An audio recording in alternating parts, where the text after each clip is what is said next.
नमस्कार, मैं संदीप कश्यप और आप देख रहे हैं न्यूज ट्रैक। केंद्र सरकार की हमेशा से एक कोशिश रही है कि ट्रांसपोर्टेशन के क्षेत्र में ज्यादातर इलेक्ट्रिक वाहन का प्रयोग हो और इसी के तहत उत्तर प्रदेश के 14 शहरों के अंदर 700 से ज्यादा बसें चलाई जाएंगी। कुछ शहरों में चल भी रही हैं। आज हम आपको बताएंगे इस बस के अंदर मिलने वाली सुविधाएं और जनता को कैसे इसकी सुविधा का लाभ प्राप्त हो रहा है। इसके बारे में देखिए ये रिपोर्ट। स्मार्ट सिटी में शुमार उत्तर प्रदेश में डिजिटल इंडिया की झलक देखने को मिल रहा है। इलेक्ट्रिक बसों की सौगात के लिए उत्तर प्रदेश के 14 शहरों में 700 इलेक्ट्रिक बसें ऑपरेट किए जाएंगे। जानकारी के मुताबिक लखनऊ, कानपुर, आगरा में 100, वाराणसी, प्रयागराज, मेरठ, गाजियाबाद, मथुरा, वृंदावन में 50, शाहजहांपुर, झांसी, मुरादाबाद, गोरखपुर, अलीगढ़ एवं बरेली में 25 इलेक्ट्रिक बसों का संचालन किया जाएगा, जिसमें कुछ शहर में इसकी शुरुआत हो चुकी है। हाईटेक सुविधाओं से lace electric bus Uttar Pradesh की सड़कों पर दौड़ती हुई नजर आ रही है। इस ओर एक मजबूत कदम सरकार ने उठाया है इलेक्ट्रिक बसेस को चलाकर, और इलेक्ट्रिक बसेस को उत्तर प्रदेश के कई शहरों में सुचारू रूप से चलाकर साथ में उसे इलेक्ट्रिक बसेस को चार्ज करने के लिए चार्ज स्टेशन बनाकर प्रदूषण की दृष्टि से देखा जाए तो यातायात को प्रदूषण मुक्त यातायात बनाने में एक मील का पत्थर ये साबित होगा। 200 बसेस पहले से ही चल रही हैं, जिन बसेस में एयर सस्पेंशन है जिससे कि यात्रियों को जर्क नहीं लगेगा। सीसीटीवी 5 सीसीटीवी प्रत्येक बस में लगा हुआ है, जिससे कि महिलाओं को सुरक्षा मिलेगा। पैनिक बटन है, यात्रीगण जो हैं वो पैनिक बटन दबाकर उस सुविधा का लाभ ले सकते हैं। बता दें कि इन बसों में मेट्रो ट्रेन की तरह उद्घोषणा सुनाई पड़ेगी, जिसमें अगले हर स्टॉपेज की जानकारी यात्रियों को साउंड और एक डिस्प्ले के माध्यम से मिलती रहेगी। हाईटेक बसों में दिव्यांगों के लिए विशेष हाईटेक रोलिंग स्लॉप भी बनाया गया है, जिससे किसी भी दिव्यांग को चढ़ने या उतरने में कोई दिक्कत ना हो। हाईटेक सुविधा से लैस इन इलेक्ट्रिक बसों में 5 सीसीटीवी कैमरे भी लगाए गए हैं, जिसकी मॉनिटरिंग प्रयागराज और लखनऊ ऑफिस में की जाएगी। मेडिकल किट के सुविधा के साथ हर सीट पर 2 चार्जिंग पॉइंट भी लगाया गया है, जिससे यात्री अपना मोबाइल चार्ज कर सकते हैं। यात्रियों की सुरक्षा, खास करके महिलाओं की सुरक्षा को मद्देनजर रखते हुए ड्राइवर सीट के बगल में एक डिस्प्ले स्क्रीन भी लगाई गई है, जिससे ड्राइवर बस के अंदर की गतिविधि को देख सकता है। बस अपने निर्धारित रूट पर चल रही है या नहीं, इसके लिए भी जीपीएस डिवाइस और अलार्म लगाया गया है, ताकि अगर बस रास्ता भटक जाए तो उसके लिए भी अलार्म ड्राइवर को अलर्ट कर देगा। बस में एक साथ बैठने के लिए 28 सीटें हैं, जिसमें 2 सीटें दिव्यांगों के लिए आरक्षित हैं। 22 यात्री हैंगर पकड़कर खड़े हो सकते हैं। बस की खूबियों की बात करें तो आप देख सकते हैं ये हैंगर भी लगाया गया है कि 28 लोग से ज्यादा भी अगर बस में आते हैं तो लोग इसके जरिए यहाँ पर खड़े हो सकें। तो कुल मिलाकर के हम ये कह सकते हैं कि एक अच्छा सफर जो है वो इस बस से लोग अब तय कर रहे हैं। फिलहाल अगर हम प्रथम चरण की बात करें तो 25 जो बसें हैं उनका संचालन 5 अलग अलग रूटों में जो है वो किया जा रहा है। हालांकि राजनीतिक मुद्दा भी अब बन गया है, क्योंकि अगर हम बात करें समाजवादी पार्टी की या कांग्रेस की, तो उनका कहना ये है कि चुनाव से पहले योगी सरकार ये जो सौगात दे रही है वो ये जानबूझ के सौगात दे रही है और लोगों को लुभाना चाहती है। तो ऐसे में आम जनता की बात करें तो वो बेहद खुश है और उनका कहना ये है कि ये एक बड़ी सौगात प्रयागराज वासियों को नए साल से पहले मिली है। बस में म्यूजिक सिस्टम भी लगाया गया है। सुबह 6 बजे से रात्रि 8 बजे तक बस चलेगी। बस ऑटोमेटिक और वातानुकूलित है। 1 यूनिट बिजली में एक बस की बैटरी चार्ज हो जाती है। एक बार चार्ज होने पर यह बस 40 से 70 की स्पीड से 120 किलोमीटर तक चलेगी। चार्ज खत्म होने के 20 किलोमीटर पहले से ही बस में बैटरी अलार्म बज जाएगा, जिससे ड्राइवर को यह सूचना मिल जाएगी कि बस की बैटरी खत्म होने वाली है। चालक के पास एक माइक भी लगाया गया है, जिससे वह यात्रियों से बात कर सकते हैं। किराए की बात करें तो न्यूनतम किराया 5 रुपये जबकि अधिकतम किराया 50 रुपये बताया जा रहा है।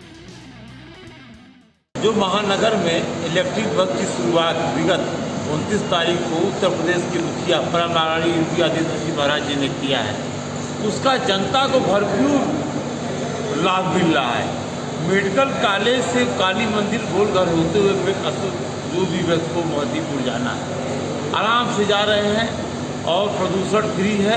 सबसे बड़ी बात, बहुत मिनिमम किराए पे जो आज तक 15 रुपये लगते थे मेडिकल कॉलेज से गोलघर तक का, वो किराया मात्र 5 रुपये है। उसी तरीके से मोहरीपुर से गोरखनाथ मंदिर होते हुए धर्मशाला रेलवे स्टेशन के जाने वाले यात्रियों को भी इलेक्ट्रिक बस का सदुपयोग हो रहा है। अब हम आपको सुनाते हैं उत्तर प्रदेश में चुनावी माहौल के अंदर जो बस की एंट्री हुई है उसको लेकर कांग्रेस और सपा के नेता क्या मानते हैं। देखिए, ये भाजपा की कुचक्र है। जब समय आया, चुनाव नजदीक आया, तो इन लोगों ने जल्दी जल्दी सारे इनाग्रेशन, चाहे वो गली के हों, चाहे मोहल्ले के हों, बड़े बड़े और भी तमाम योजनाओं का हों, सारा शिलान्यास, सारी चीज़ें जो फीता काटना है, इनके फितरत की बात है। आखिर इतने दिनों से जब ये बसें बन के तैयार थी, तब ये कहाँ सो रहे थे? जनता परेशान थी, जनता का जेब खाली है, लॉकडाउन कोरोना से लोग परेशान हैं, इनकी महंगाई से लोग परेशान हैं। जिस तरह से इन्होंने महंगाई पूरे देश में फैलाई है, आज जो है डीजीपी की हालत क्या है वो किसी छिपी नहीं है। आखिर यही बस अगर चलनी ही थी तो क्यों नहीं चला दी? आज सालों साल से बसें यहाँ बन के तैयार हैं, प्रयाग में खड़ी हुई हैं, और जनता को बड़ी आशा थी कि चलो कम से कम हमें एक सहयोग मिल रहा है। लेकिन ये सरकारी और प्रशासन, ये सारे लोग सो रहे थे। जब चुनाव सर पे आ गया, कुछ चंद दिन बाकी रह गए कि अब चुनाव घोषित होने वाला है, तब इन्होंने इसको जो है जल्द से जल्द शुभारम्भ किया। ये अभी तक 4.5 साल में इन्होंने कुछ जनता को दिया नहीं। आज जब बन कर ये बस तैयार 6 महीना पहले चलनी चाहिए तो 5 दिन पहले चला रहे हैं। ये अपने आप को ऐतिहासिक, अपने आप को संतावना देने के लिए कह रहे हैं, न कि आम जनता को इस बस को राहत चाहते 2 महीना पहले, 3 महीना पहले दे सकते थे। आज छोटा सा एक यहाँ पर देख लीजिए, ये शहर दक्षिणी का क्षेत्र है, आज 2 साल से घूमतियाँ यहाँ बनकर रखी हुई हैं, उसमें शटर तक नहीं लगा हुआ है, वो चूने लगी मूर्छा खा खा के, उसको अभी तक उन्होंने जनता को नहीं सौंपा। अब चुनाव 2 दिन बचेगा, चार संहिता लगने से पहले, तो इसको भी आम जनता को सौंपेंगे। इनका मेन काम सिर्फ अपने फायदे के लिए, जनता के फायदे के लिए कुछ नहीं है।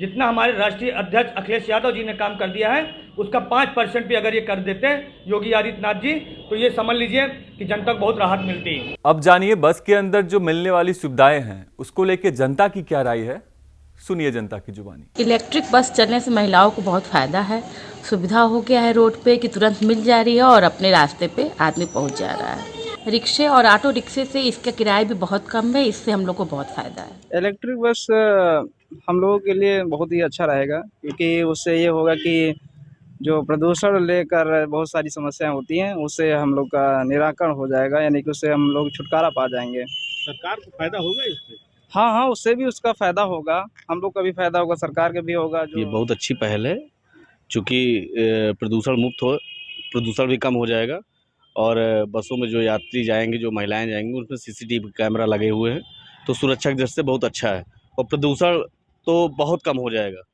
और किराया भी बहुत कम हो जाएगा, क्योंकि किराए का बोझ जो है जनता पे नहीं पड़ेगा। हाँ, इलेक्ट्रिक बसेस से काफ़ी मतलब लड़कियों को, जो भी महिलाएं हैं जो डेली ट्रैवल करती हैं, उनके लिए काफ़ी अच्छा है, क्योंकि इससे कन्वेंस वगैरह भी कम पड़ता है और इसमें मतलब काफ़ी आसानी रहती है ट्रैवल करने पे। कि इलेक्ट्रिक बस जो चलाई गई है, हमारे देश में अभी भी महानगरों में सबसे बड़ी समस्या प्रदूषण की है, तो सबसे बड़ा इफ़ेक्ट तो प्रदूषण पड़ेगा, प्रदूषण नियंत्रित होगी।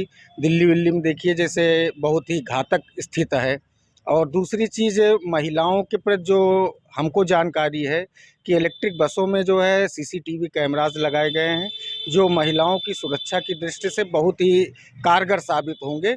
इससे एक ये भी बना रहेगा, सबके अंदर जो है सुरक्षा की भावना रहेगी। इलेक्ट्रिक बस से एक तो प्रदूषण कम होगा, और दूसरी चीज़ उसमें जो इलेक्ट्रिक बस चलाई है उसमें उतनी सीमित सवारी भरी जाती हैं।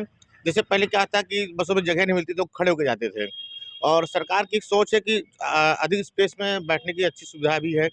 दूसरी चीज़ डीजल की बचत होगी, डीजल की महामारी से बचत होगी, और सरकार का राजस्व भी बचेगा।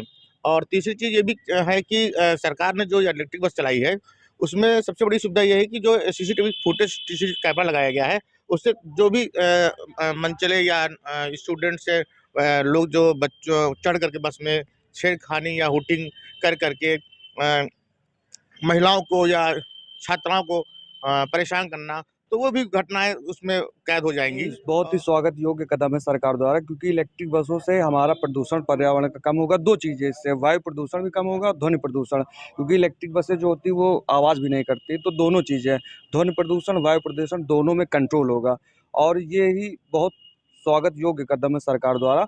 और इससे कहीं ना कहीं जनता पे किराए का बोझ भी कम पड़े, क्योंकि इलेक्ट्रिक बसें हैं, किराया भी जाहिर सी बात है कम होगा।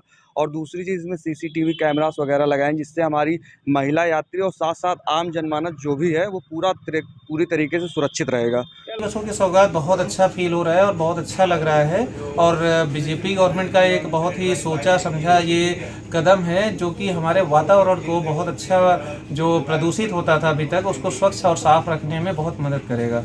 तो मैं बहुत बहुत धन्यवाद देता हूँ योगी जी का, मोदी जी का और नितिन गडकरी साहब का, जो कि पिछले पंचवर्षीय में वो आए थे और उन्होंने ये अनाउंसमेंट किया था कि हम यहाँ पे इलेक्ट्रिक बसों का संचालन करेंगे।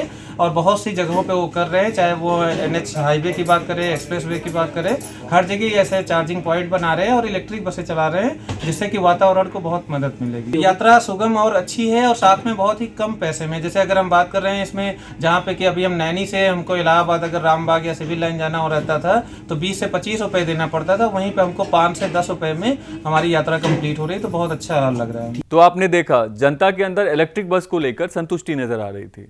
इसी के साथ लेते हैं विराम। जुड़े रहिए न्यूज़ ट्रैक के साथ, देखते रहिए यूपी का सियासी पारा। नमस्कार।